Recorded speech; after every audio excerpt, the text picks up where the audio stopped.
اعوذ باللہ من الشیطان الرجیم بسم اللہ الرحمن الرحیم فإذا جاءت الصاخة يوم يفر المرء من أخيه وأمه وأبيه وصاحبته وبنيه لكل امرئ منهم يومئذ شأن يغنيه وجوه يومئذ مسفرة ضاحكة مستبشرة ووجوه يومئذ عليها غبرة ترهقها قترة اولئک هم الکفرۃ الفجرہ۔ صدق اللہ العلی العظیم۔ ان آیت مبارکہ کا ترجمہ سماعت فرمائیں۔ آخر جب وہ کان پھاڑنے والی آواز آ ہی جائے گی، اس وقت اس ناشکری کی حقیقت پتہ چل جائے گی۔ یہ اس دن ہوگا جب انسان اپنے بھائی سے بھی بھاگے گا، اور اپنے ماں باپ سے بھی، اور اپنے بیوی بچوں سے بھی، کیونکہ ان میں سے ہر ایک کو اس دن اپنی ایسی فکر پڑی ہوگی کہ اسے دوسروں کا ہوش نہیں ہوگا۔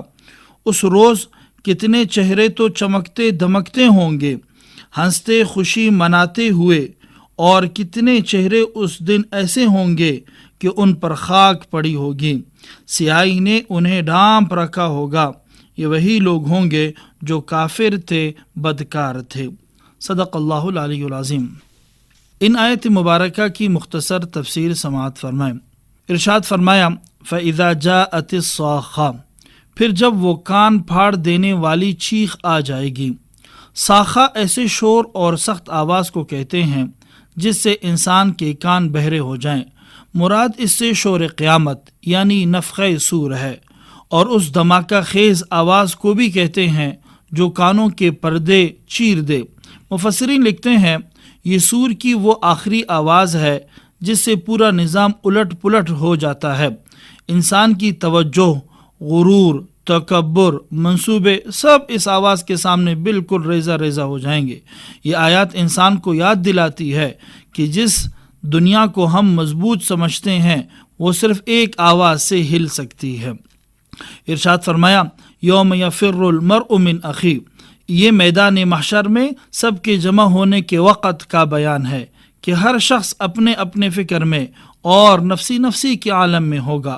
دنیا میں جو رشتے ناطے ایسے ہیں کہ لوگ ایک دوسرے پر اپنی جان تک قربان کر دیتے ہیں، اس عالم میں ہر شخص اپنی اپنی ایسی فکر میں مبتلا ہوگا کہ کوئی کسی کی خبر نہ لے سکے گا، بلکہ سامنے دیکھے گا تو بھی گریز کرے گا۔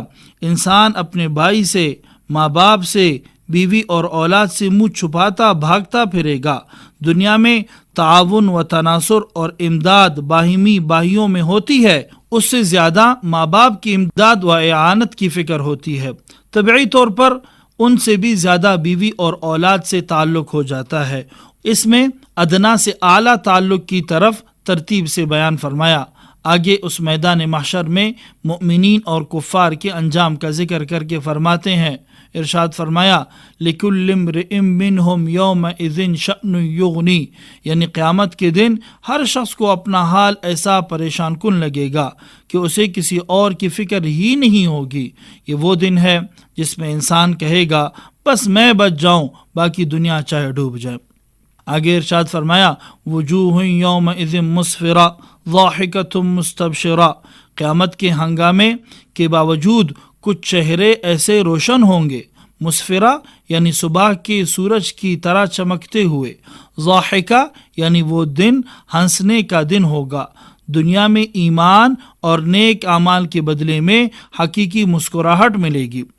مستبشرہ یعنی دل خوشیوں سے لبریز، جنت کی بشارت جیسی خوشی ملے گی، اور یہ خوشی ان لوگوں کو ملے گی جو ایمان والے ہوں گے، عبادت گزار ہوں گے، اپنے آپ کو گناہوں سے بچانے والے ہوں گے، اور حق پر قائم رہنے والے ہوں گے۔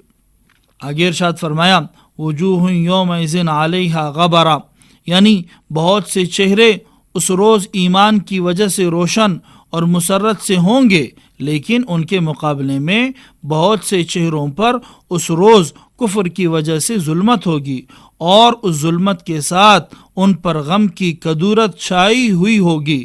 یہی لوگ کافر فاجر ہیں کافر سے اشارہ ہے فساد عقائد کی طرف اور فاجر سے فساد اعمال کی طرف۔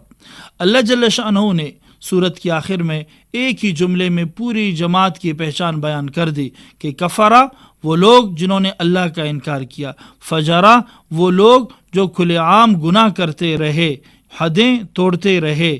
یہ دونوں صفات جب جمع ہو جائیں تو انسان کا چہرہ قیامت کے دن تاریک ہو جاتا ہے۔